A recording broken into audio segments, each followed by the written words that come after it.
Welcome to Cancer 3. The moon is at home, which means the feelings have feelings.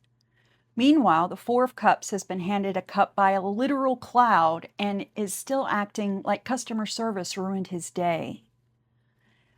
This decan asks a rude little question. What happens when you have enough and still cannot feel it?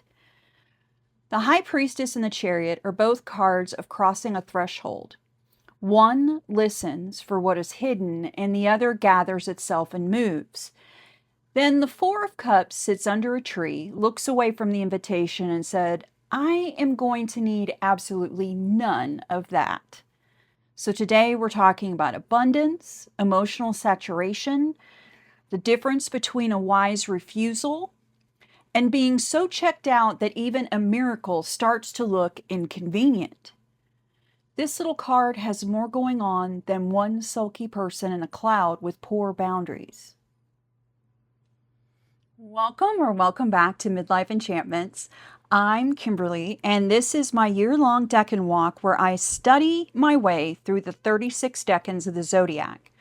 I'm using tarot, a smidgen of astrology, Kabbalah, journaling, and enough card decks to create a small paper-based municipality, if I do say so myself. We've reached Cancer 3, the final 10 degrees of Cancer, associated with the moon in Cancer and the Four of Cups. We're in the middle of summer where I live. The air has developed a texture. It's hot, humid, and every time I step outside, I feel as though the atmosphere has put a warm washcloth directly over my face. Blech. A quick reminder before we get into the cards, I am learning as I go. This series is a record of my study and my real-life observations. I am not descending from a mountain with stone tablets, which is fortunate because the wheelchair and the stone tablets would become a whole logistics problem. You can begin this walk at any point. You do not need the same decks, the same books, a special workbook, a special pen, stickers, anything. A regular tarot deck and a notebook are enough. You can also watch without doing any of the homework, which is frankly the arrangement most people have wisely chosen. If you enjoy the decan walk and the increasingly unreasonable amount of homework it inspires, please like the video and subscribe, hype it, share it, all the things. It helps people find this series, and it reassures me that I am not alone in wanting to know why one person under a tree has occupied so much of my week. Before we can move into the Four of Cups, I want to look back at Cancer 2 and the Three of Cups. That decan was emotionally enormous around here. The lows were really, really low.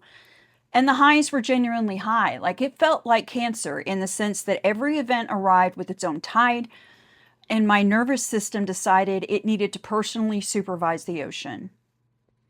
Let's get into my notebook. So, for Cancer 2, we had the Three of Cups. I feel expressive was the keyword. We had my everyday observations were a little funky this time around. I had a pretty normal, like, starting off of it. And I pulled the Three of Cups. We had the 4th of July holiday here in the United States, which meant that the dogs needed to be in the basement because there were way too many fireworks going off. And then my old man dog stopped walking. And we thought that was it. And so that sort of consumed us for a couple of days. And I really didn't see any...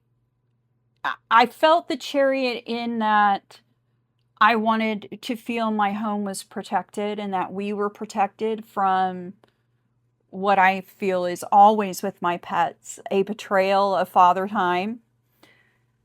But then we got him to the vet and they did a bunch of x-rays and other things. And we found out, we've gotten medication and nerve medication and pain medication.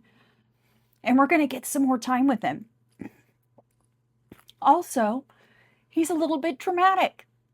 So Yay. We definitely, at the end of this decan, felt that Three of Cups. Like our whole house, it's as if we had opened all of the windows and we let all the bad out and nothing but sun and love shone in. It has been so light and airy around here. It really was just this huge relief. And you don't, with pets, you don't get as much time as you want. We often don't get as much time as we want with friends and family as well. So the feeling of more time was significant.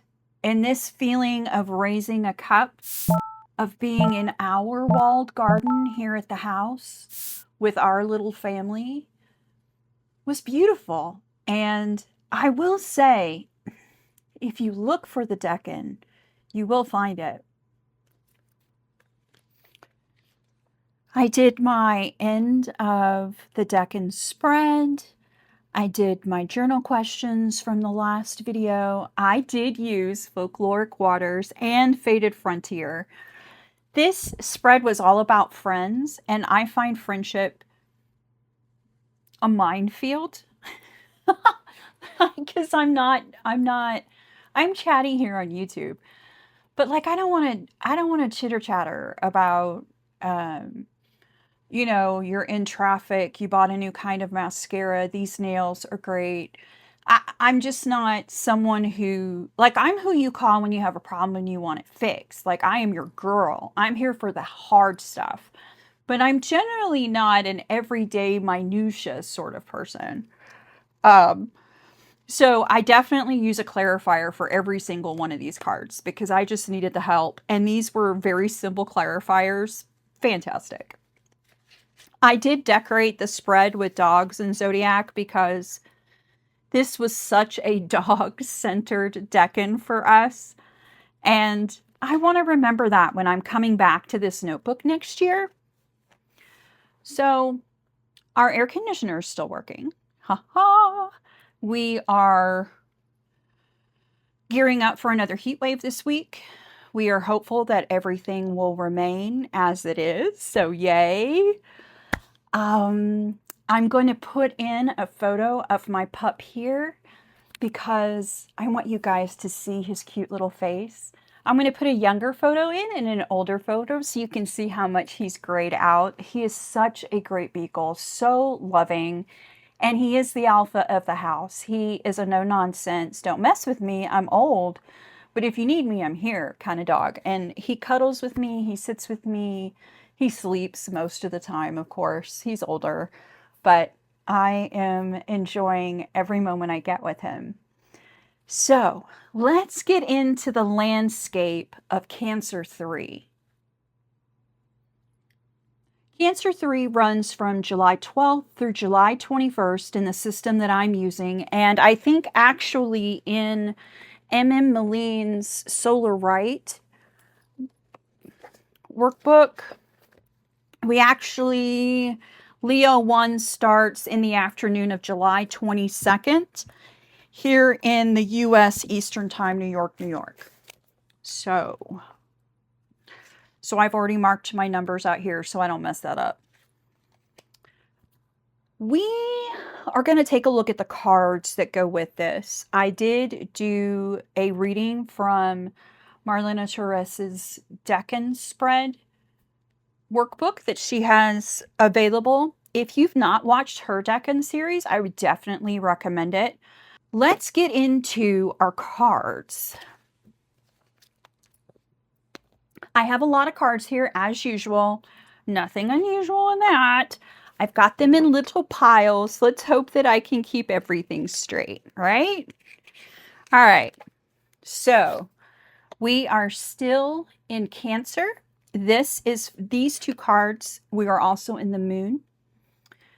These two cards are from the Star Codes Astro Pocket Oracle. They do make a full size. I just happen to like this size. If I can get something in a pocket size, I'm probably gonna. The cards we are looking at, obviously we're looking at the Four of Cups. This is the Rider-Waite version. We'll go over Rider-Waite first because that's the system I'm most comfortable with. We also have the Chariot, which is where Cancer's from. So here is the Chariot, is the major arcana. And our other card, our other major that's flavoring things this week, is the High Priestess, which is one of my favorite cards, period, in tarot. I have just really gotten this respect for the, oh, that's the High Priestess from the Thoth. Let me grab the High Priestess from the RWS. There we go. I love this card. I have such a respect for it. Part of it may be that I am Pisces and very dreamy and mysticky and head in the clouds kind of girl. And so this watery moon-like energy really fits with who I am as a person and how I view the world. I am seeing these two almost as counterparts of each other. We have seen the High Priestess before. We saw her in, I believe, Taurus 2. Let me flip to my notebook here. Yes, in Taurus 2, and I can tell because in my great workbook, I have this diagram where I'm keeping track of every time we see her. This is the great workbook. I've purchased this from Etsy, and this is from, and they have an ad back here. Here's their QR code. You can look them up on Etsy and see what they have available. So these two get together, and we land at the Four of Cups. In the Two of Cups, we had this loving energy, often in a pool. Many folks see that card as the love card in the tarot. I also am seeing it now as a card that emphasizes a love of self, the two sides of yourself that you need to reconcile. We had the Three of Cups, which was very much about raising a glass, the three muses, the three women having a party, and to me, having a glass of wine. We have a harvest at their feet, and it's a very seize the day, enjoy this moment kind of thing. And now with the High Priestess and the Chariot together, we get sort of this man with his arms crossed, being stubborn, sitting under a tree and refusing to accept this cup that's being held out to him. The image is very striking, I would say. It's not a stage card. We have the man is on a grassy hill under a tree, and we have a cup in a hand coming out of a cloud that's floated down to him. And he is just looking a little pouty, if you ask me. I mean, that's my personal opinion. Mainly because I have always seen this in children, that sort of meh. I don't want to, and they fold their arms. Boy or girl, doesn't matter. They all do it at one point. So I tend to see this card as a lot of stubbornness, but there's a lot more in here, and I learned a bunch when I was going over this Decan, which I love this practice. This has been so interesting. So for the Thoth, we have the Four of Cups.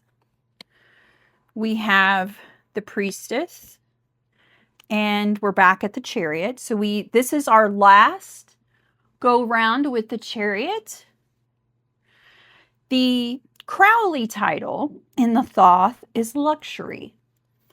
And I'm not opposed to it. We have to remember that we're in the cups, so the luxury we're talking about may not be material possession. It is a luxury of no emotional worry, maybe. We have the Priestess here with her camel and her fruits and things. This card is very geometric in nature to me. And we have the Chariot with our 4 beasts here and the grail and all that. Now, I did learn listening, was it to the 4 of Cups on Fortune's Wheelhouse? So I've seen this as a disc, and it's not. It is one of these cups that is we are looking down inside of. I don't know why the cup is sideways, because the canopy is above and its orientation is correct as if we were front facing. But the cup is on its side, and these are 2 handles supposedly on the side. Every 10 days I learn something new about this card. I mean, it's neat, right? So this is the Thoth system and what it looks like. Let's take a look at the Hermetic. There's our 4 of Cups, and I think they look very similar. We have the High Priestess and the Chariot.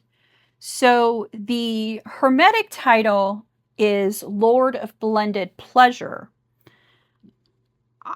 I find that, well, if you listen to Fortune's Wheelhouse, there was a lot of sex talk again. Those 2 are so hysterically funny. But we do have a lot of fruit here in the bottom of this card. We have the flow coming down from 2 streams instead of 1, actually 3 streams instead of just 1 like we've had. We do have the moon here, which is also shown in a different orientation, but it's still here in the Hermetic. So there are some different things showing in this card, and the pleasure is being shown in a sustenance type way to me. But there's much more watery energy that's coming through that card. If we take a look at the other couple of cards I've got here, here is the High Priestess, and here is her path. So her ruler is the moon, which is why we have the Star Codes moon card. This is her image from the Marseille. Obviously, she's a water sign. We have the Chariot and his path here. Cancer, water.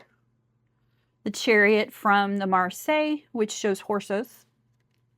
We have, I don't know what these are in the Hermetic, because I have repeated this, but I'll keep saying it because we get new viewers. I don't open the little pamphlet to the Hermetic Tarot because it hurts my brain. And I'm just not willing to dig into that. I'm already sort of nibbling on the Thoth system. And I just can't add one more right this second. But eventually, maybe next year, we'll get to this one. So there's the Chariot. Gimel means camel. And that's why on the Thoth card, you do have a camel here on the High Priestess. Cheth is fence, and we do have a fence on the Rider-Waite-Smith, although I do not see one on the Thoth card, and I don't see one on the Hermetic. Then we have the 4 of Cups. It is here. Daleth is the Hebrew letter. It is the moon in Cancer. It's water. Obviously, it's a cup card. The Marseille cups look quite similar to the Hermetic and the Thoth. The Rider-Waite-Smith is very different. About the only thing all of them have in common is that they're all cups. That's what we got. The deck that I'm personally using as a study deck is the Thoth Tarot by M.M. Moline. And here is this card. Will it focus, please? Well, apparently maybe not today. So this card is based on the Picatrix image, which, you know what, it's easier to read out of this Solar Right workbook here.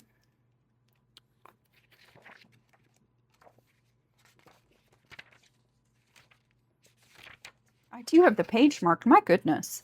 It's a lot of kerfuffle.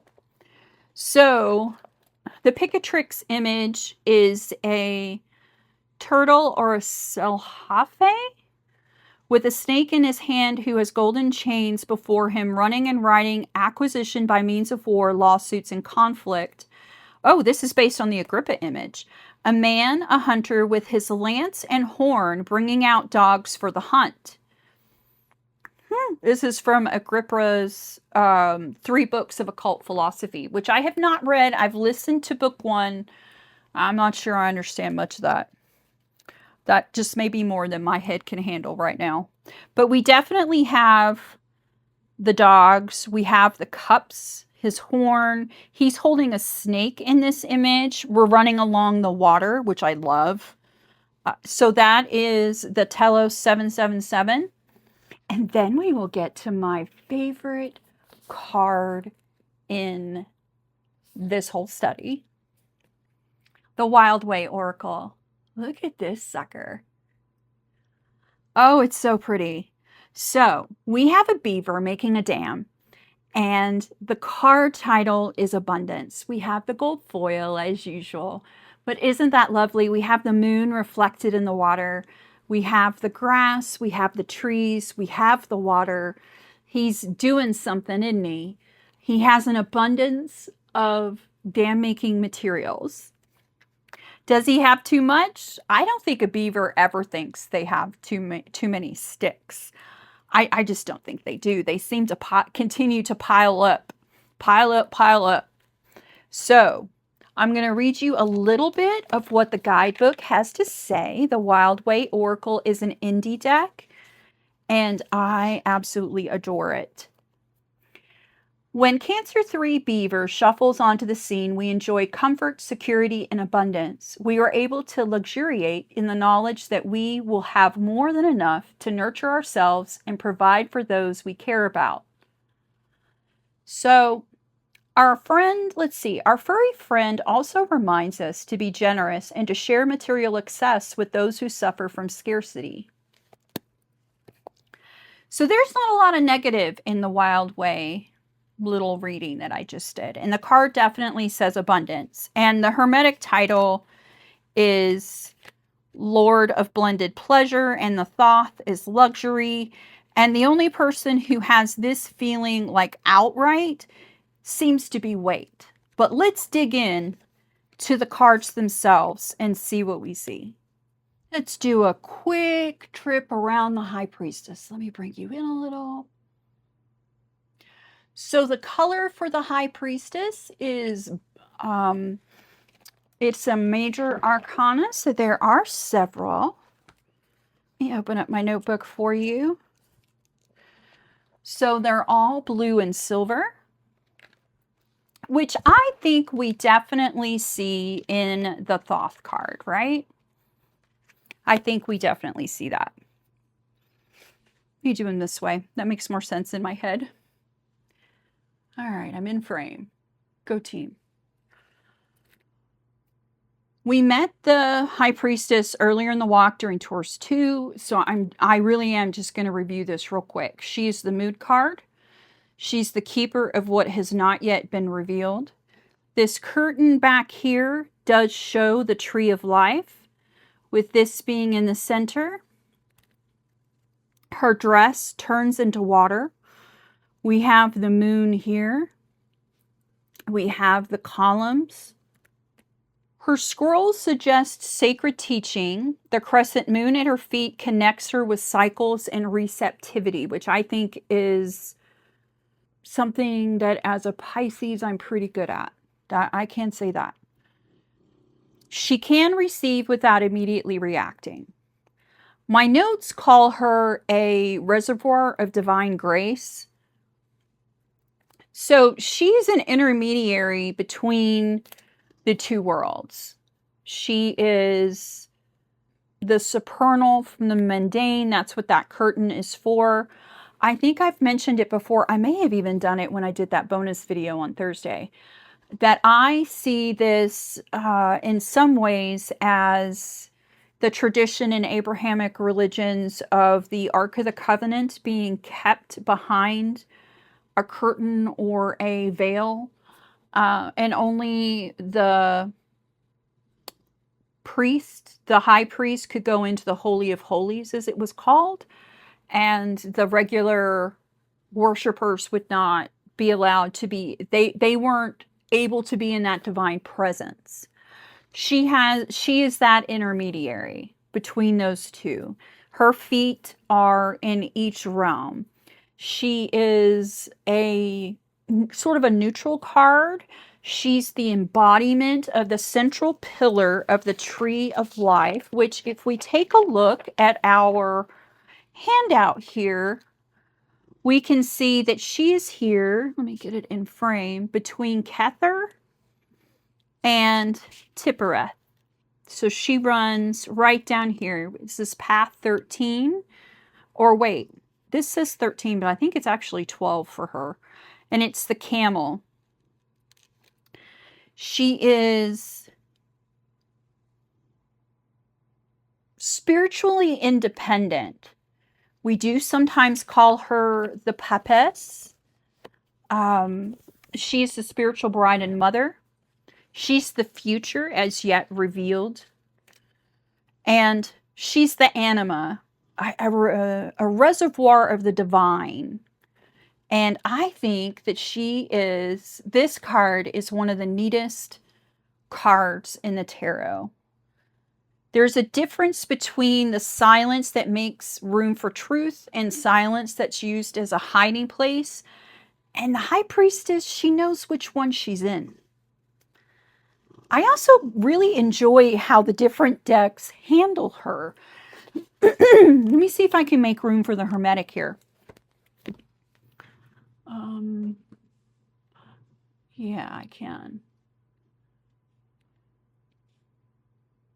So she's got a lyre in her hand in the Hermetic. The Hermetic calls her the Priestess of the Silver Star. We do have the columns. She's on a cube in the Hermetic and in the Thoth and in the High Priestess. We also see the cube in the Chariot, and we will check that out in a minute. We also see it in the Emperor. There's a lot of cube going on here. At least she's not stuck in the concrete. Her dress is water and she is just flowing, which is how I want to live life. I haven't quite figured that out because I can be a little too type A, but you know, we'll get there. We're going to do a quick run through of the Chariot. I have really enjoyed learning different meanings for the Chariot. As a reminder, I am very into the colors. The colors for the Chariot are here, sort of these browny, reddish browns. So, the Chariot's path is here between these two. There is the RWS, and I'm in frame, yes, go me, and there is the Thoth. So we can see in the Chariot, the concrete cube that I've been talking about, and he's definitely stuck in some concrete. There is a lot of symbolism in all of the cards for the Chariot.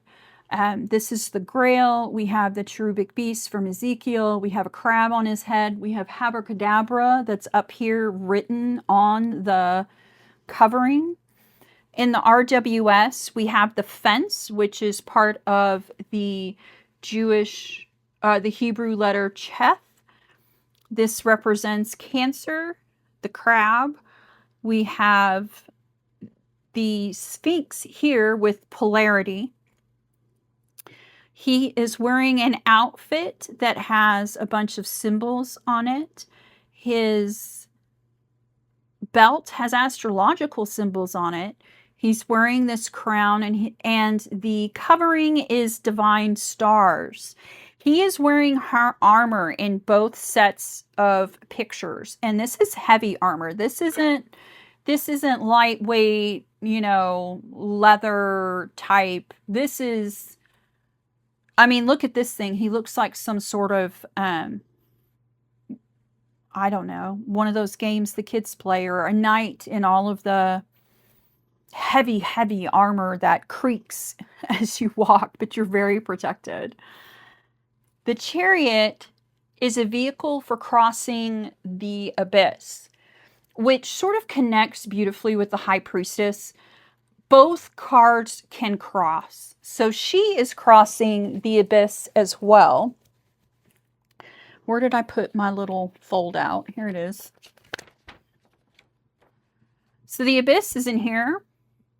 She's crossing it, and he is also able to cross it. So he's here, she's here. One crosses by listening for the hidden path, and I feel like the other crosses by gathering opposing forces and moving them together, which would be the chariot. I think there is a warning that control can become over control. A chariot, a vehicle of any kind, like I have said in all my videos about the chariot, this thing isn't going anywhere. Engineering wise, this does not work out. This is concrete and he's really heavy, and those wheels, no, they're not going anywhere. But a vehicle with no direction is really dangerous. That's why in the horse and buggy days, when a horse got away from the reins and just took off, that buggy careened all over the place. If a car, if someone's driving a car and unfortunately had become unconscious, that car goes all over the place. In this decan, I think the chariot's asking where the Four of Cups has gotten stuck, and what would happen if the person under the tree chose a direction. So let's take a look at our Four of Cups. Okay, so Four of Cups. Here is the Sephiroth, and if we look here, this is where we are. We are here in the fours. All fours live here. I love that little fold out. It stays in my great workbook, and I pull it out. So we have the Four of Cups in Rider-Waite-Smith and the Four of Cups in the Thoth. I think the RWS image is very familiar. I have heard more than one person. I did listen to Fortune's Wheelhouse on the Four of Cups. I also listened to Rachel Pollack's 78 Degrees of Wisdom? I've got it on my Audible now, and I listen to the entries before we do these videos just to make sure I've learned everything I can learn right now. So we have him sitting on the grass.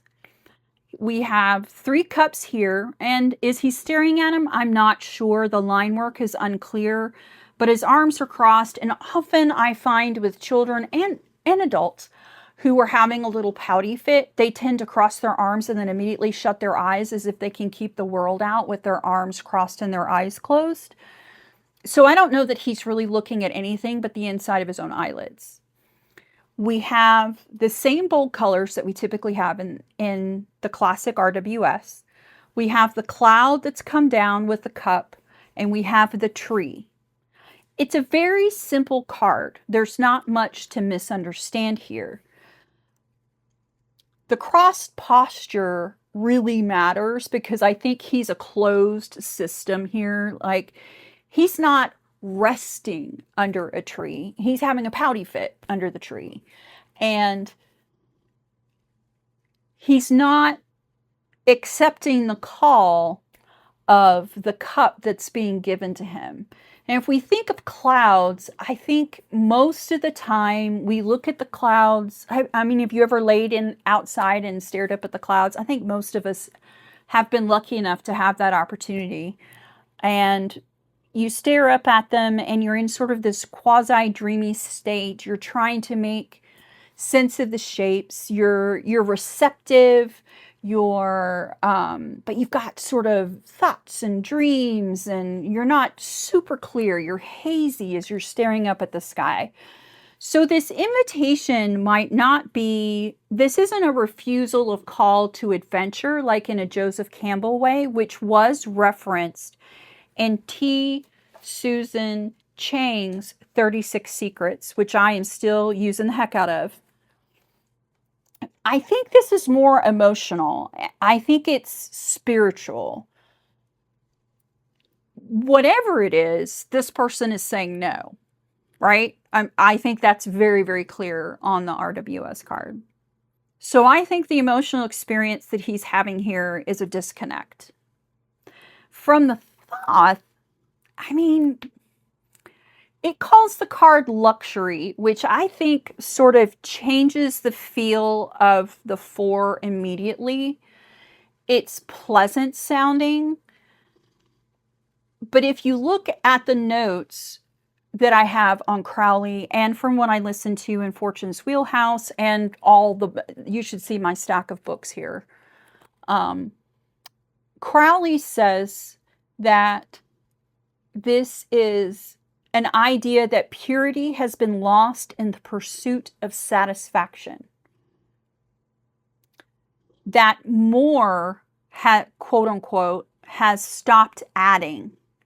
So if we take a look at the cups here in the Thoth depiction, we have the fountain, we have 2 streams, we have the stream from the top cups is running into the bottom cups, but the bottom cups are never filling up. And I thought that symbolism was very interesting. Because if you look at it that way, it's very similar to this. There's a disconnection here. More is never enough. There's a feeling of satisfaction that can never be, like you can't ever go over the top of that. All right. I think some tarot readers get this sometimes. They reach a point in their collection where they hear about a new deck, they gotta have it, they gotta have it. They get it. Oh my God, it is so awesome. They use it for a month, and then there's another new deck. And you gotta have it, you gotta have it, you gotta have it. And then next thing you turn around and you've got 1,000 decks, and not all of them are that special, right? Because they stop being as satisfying after a while. One of the things I love about Kickstarter, you do have to be careful on Kickstarter. There are scammers out there, but I've had really good luck with Kickstarter. And I have found getting a deck months and months and months after I've put the money in to help produce it, there's this feeling that you get when it shows up in the mail. And I often, for whatever reason, don't see my shipping notices. I don't know if they go to my spam or where they go. But so decks show up and I'm surprised and it's fun. And I open them and I'm like, oh my gosh, I remember seeing this art. God, it's been months. How cool is it to see it in my hands? So Kickstarter is different from getting a package in a mail where I've ordered it on Etsy or I've ordered it at my bookstore and I go and get it because that's so immediate. So Kickstarter is fun for me in that way. It is not fun for everyone. But I do feel like people get to a crescendo point with their collections, and then there is no deck that's going to give you a bigger high than you've already had, that dopamine hit or whatever it is we're talking about. But like I said, I don't want you to think this is just material. This is emotional and intuitive in nature. So what emotions are too much? Many people talk about seeing Buddha in this card. Him sitting underneath the tree, and he's not the Buddha yet. He's still the prince. And, he's just been stifled by luxury, crippled by it. And he decides to give it all up to become the Buddha. And I can almost see that parallel, except that I felt like the line that I took away, and I don't remember where I saw it, it might have been in 36 Secrets, was, where has privilege blinded him to gratitude? And that's where I feel like these crossed arms and stubbornness come into from the writer Waite Smith. But in the Four of Cups, it's almost like this cup can never get filled up because it's reached, I mean, it's just, there's just nothing else you can put in there that's going to satisfy the need. If I think about this, when I'm watching a TV show, I tend to wait until all the episodes are out. That's just my personal preference. But if I decide to watch it all in one day, by the time I get to episode, like the first hour is awesome. Okay, yeah, we're into hour 2. By hour 6, if it's a 10-hour episode arc, I'm like, whew, I wonder if I can skip a few of these and just get to the end. Because they're not quite as special as they were. You do it with scrolling.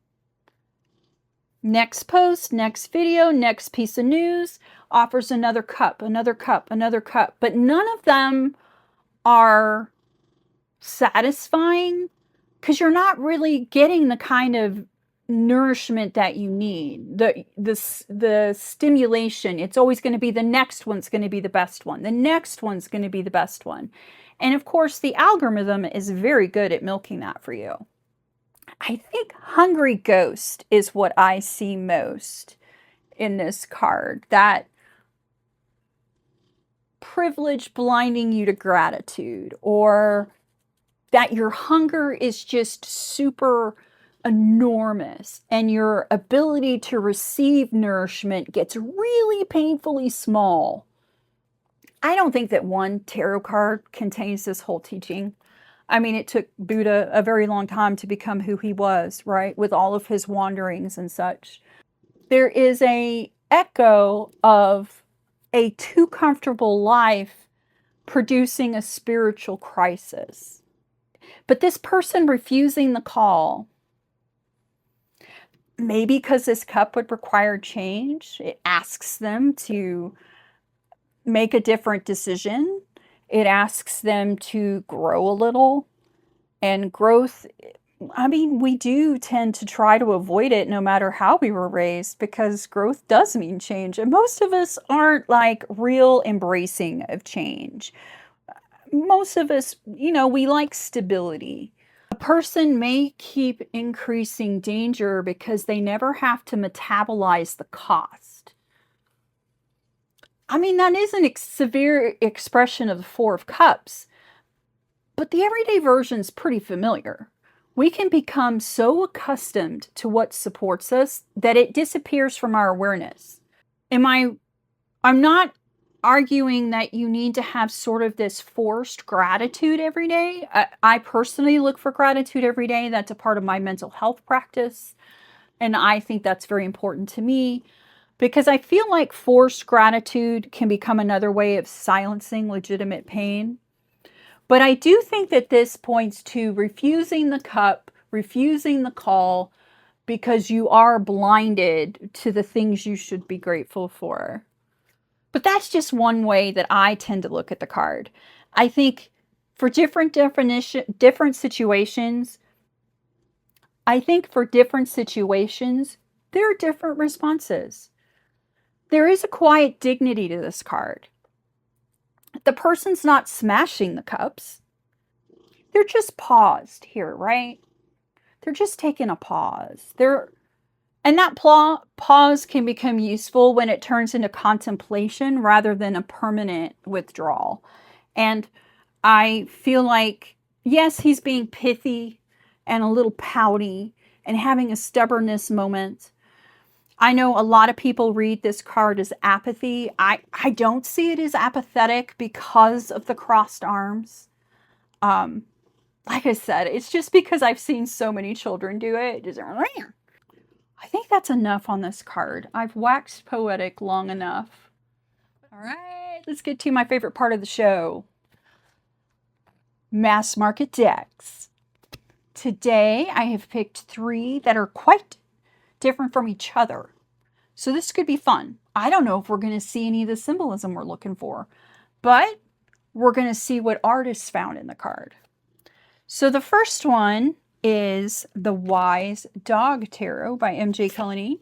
This is a mass market US Games deck. I just threw the card across.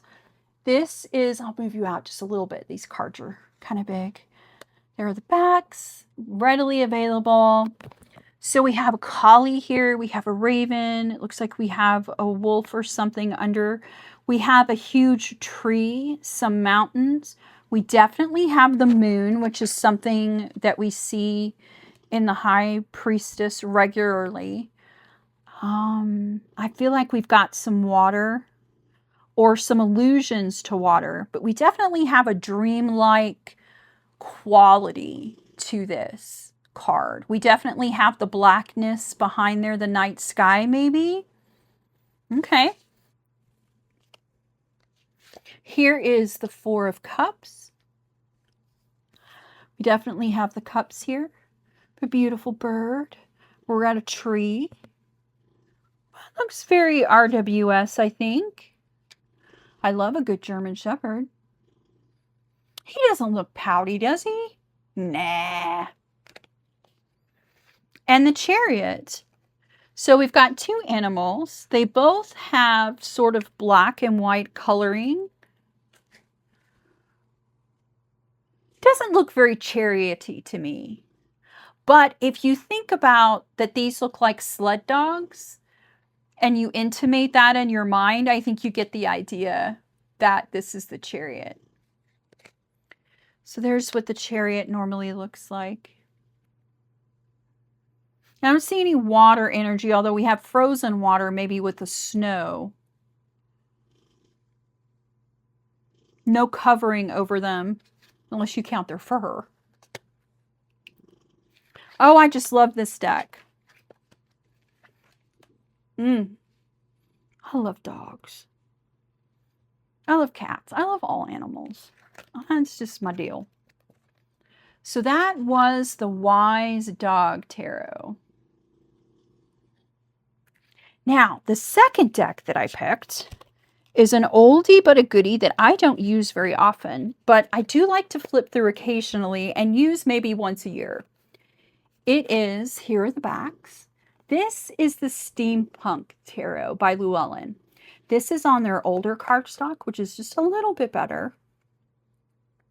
So here is the High Priestess. In this depiction, they have decided to go with, instead of the crown of Hathor, they have gone with the crescent moons and the pentacle. Triple goddess type of energy there. We have tarot cards and our pearl that was here, which may or may not represent Kether. Is a, what do you call those? Crystal ball. We do have the columns. She's seeing into the mysterious, so we definitely have that feeling of the card.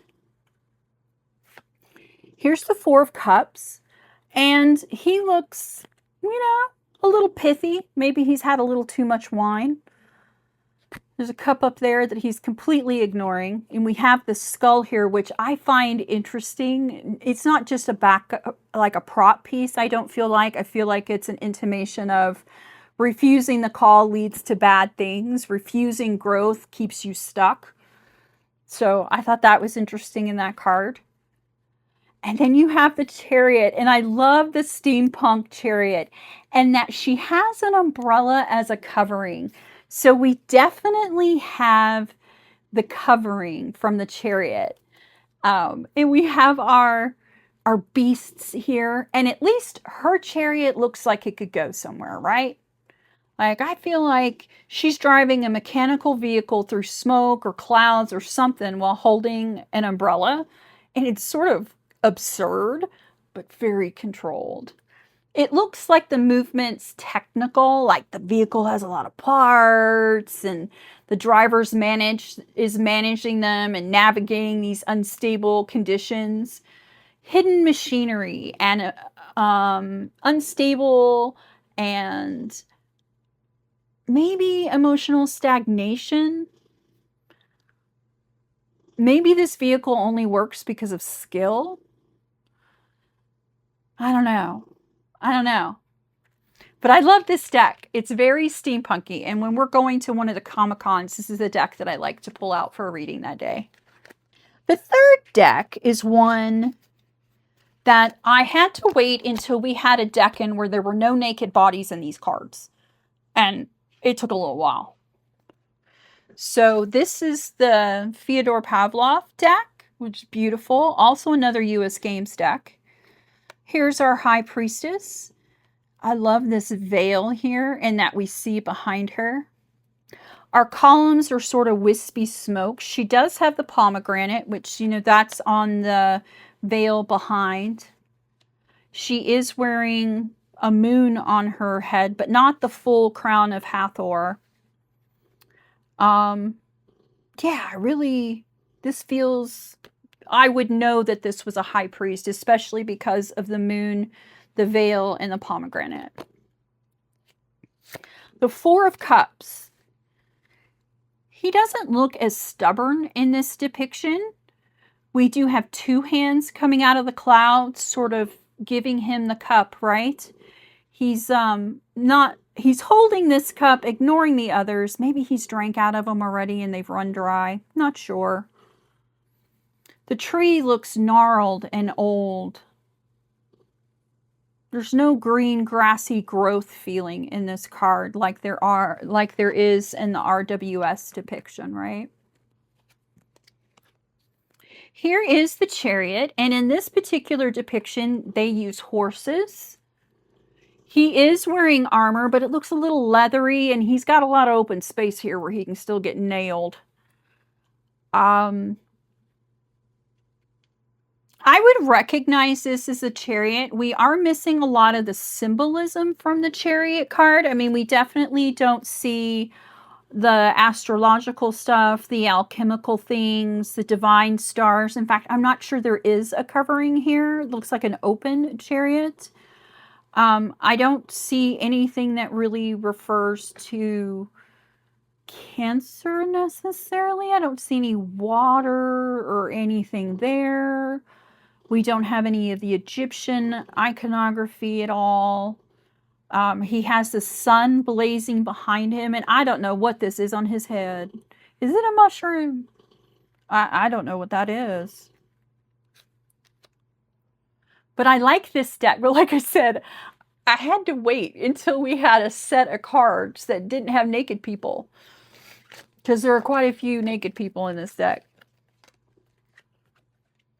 So let's think about how the Four of Cups shows up in ordinary life. Because I really like this part of T. Susan Chang's 36 Secrets, which is my book that I am using as a guide to the Decan Walk. Put a new sticky on here since I lost the last one. So things that she talks about in here that I thought were really interesting. She talks about blended problems being first world problems. I agree with that a great deal. There was some talk about Buddha here. I didn't understand all of it because I'm not super familiar with Buddhism. But it is here. I did like, she talks about Lord of the Rings here, which I thought was excellent because I happen to love that whole franchise. But the everyday, I feel like the everyday can be like really easy things, like ordering a new thing because the old things we have kind of become invisible to us and we just need something new. I'm guilty of that one. I mean, I think we all, like tarot collectors, maybe we recognize the mysterious experience of having a shelf full of decks, but still browsing Kickstarter at 2 in the morning. I mean, no one here has direct knowledge of that phenomenon, right? I'm raising my hand as guilty. I also think the Four of Cups can be a really healthy no. In your life, it may be that someone comes up with an opportunity and you think about it for a little while and go, yeah, that's a call I'm going to refuse. I'm not going on that adventure. And I think there are healthy no's.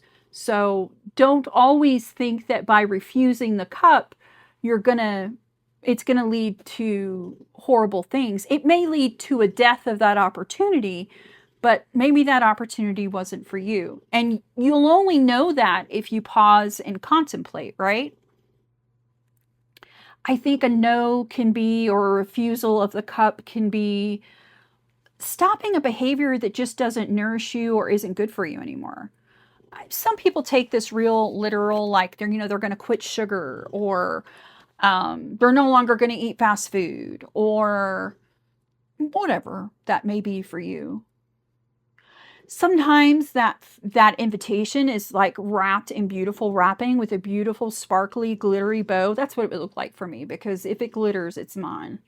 But we do still have to ask whether that opportunity belongs in our life. I think the practical work of the Four of Cups in the everyday is paying attention. And we can't pay attention if we have our arms crossed and we're acting a fool. I think before you reach for another cup, you do have to decide whether or not the cups you currently have room for that. Similar to what we saw in the Thoth. Do they have room? I don't know. I don't know. I know that I can't take on studying the Marseille or studying the whole Thoth right now because I'm doing a Decan study. I don't have room for that. My cups are full. I think the beaver on the abundance card offers us a really useful correction. Like, enough is not a dead end. Enough is material. And what can I build with what's already here? Because he's using what's already around him to build this dam. He's not creating anything. Well, sometimes beavers are. Have you seen their teeth? Lord have mercy. And they can take down a tree in like no time flat. Holy crap. I'm amazed. If you go on YouTube and Google beavers, you will, well, maybe be careful about beavers. And I'm just saying. But yeah, we'll move on from that. I do want to read this quick poem before we get to the journal question, because I feel like this was... Poetry doesn't always make sense to me. I don't always get it, I guess. But this one made a lot of sense. And I think it's very Four of Cups, which is obviously why T. Susan Chang picked it, right? So it is by Dorian Lau, Laux. It's from Enough Music. Sometimes when we're on a long drive and we've talked enough and listened to enough music and stopped twice, once to eat, once to see the view, we fall into this rhythm of silence. It swings back and forth between us like a rope over a lake. Maybe it's what we don't say that saves us. I just thought that was so Four of Cups. The journal prompt, and I only wanted one this week because I feel like I personally I have such an emotional hangover from the Three of Cups and the dog situation that I didn't want to go deep this week. The journal prompt that I came up with was, where has comfort become numbness in my life? Yeah, I guess if you're doing a daily poll, how can I reword that? What am I overlooking because it has become familiar? What am I overlooking because it has become familiar? Yeah. Cancer 3 gives us a moon that wants to feel everything. The High Priestess knows the value of quiet, and the Chariot insists we eventually choose a direction. And there's the Four of Cups in between. That pause between the cards, maybe it restores us. It can also become sort of comfortable as a hiding place. During this decan, I'm watching for the moment when enough stops feeling like enough. I want to know whether I need a different cup. Am I tasting what's in front of me? Let me know in the comments how you experience the Four of Cups. I mean, do you ever have those moments where it's sort of boredom or an emotional shutdown? I definitely do the emotional shutdown. Like, there are moments where I look at my family and I say, I need to be quiet and read a book and not come out of my room for a few hours. So don't knock on the door. I think that's healthy to take that pause. Just don't stay there. Maybe you might begin to notice, I'm hoping I notice, what actually fills my cup before I go hunting for another one. And, you know, maybe I keep my chariot pointed towards something worth reaching for. I mean, I don't have a lot of willpower. We'll have to see how that rolls. Or doesn't roll in this chariot's case, since it's, you know, concrete. The High Priestess is quiet on purpose, so give her a minute before you drown her out with scrolling. Guys, I'm out of here. I will see you in the next Decan video, which will be on the 22nd, which is a Wednesday. We will be entering Leo 1. All right, guys. Thank you so much. Please comment below with what's going on, and I will see you in the next one. Bye.